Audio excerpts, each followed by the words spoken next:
So this is interesting. So this is the tree we have in North Texas called the honey locust. But I was helping the boys build a shelter, teaching them how to build a shelter.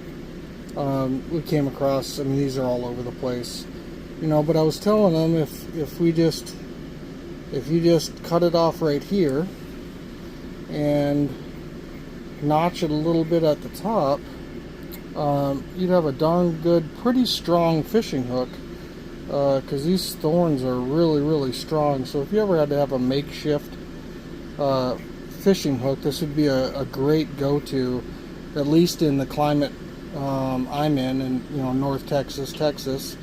But you know, one of the things is you should kind of figure out, you know, what are the predominant things in the area you're in, because that's what you're going to have to use in case something bad happens.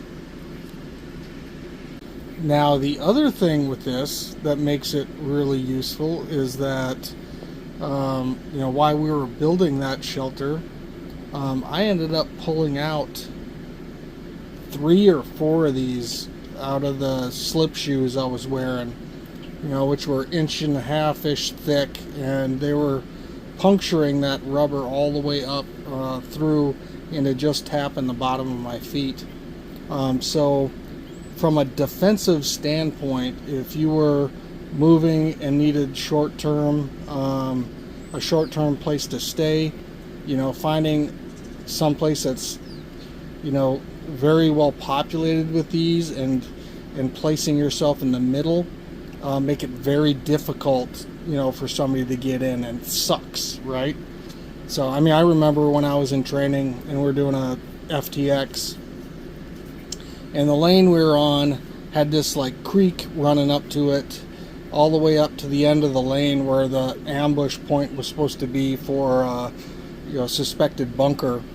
And so a lot of the other people running the lane were running the lane straight on the terrain to the point and just hitting direct contact, right? With high attrition direct contact. And so our squad of about 8, we cut down into this creek, this running creek, right, and had to step the proper way. Maybe sometime I'll show how to step through water like that so you don't make a bunch of sloshing sounds. But we had to step through this and actually worked our way around it, but it completely sucked getting through that way. But when we came up and over the bank, we basically ambushed with no resistance on the backside. So even if you're having a homestead around here, maybe planting some of these at your perimeter areas will help keep people out as well. So hopefully that's useful.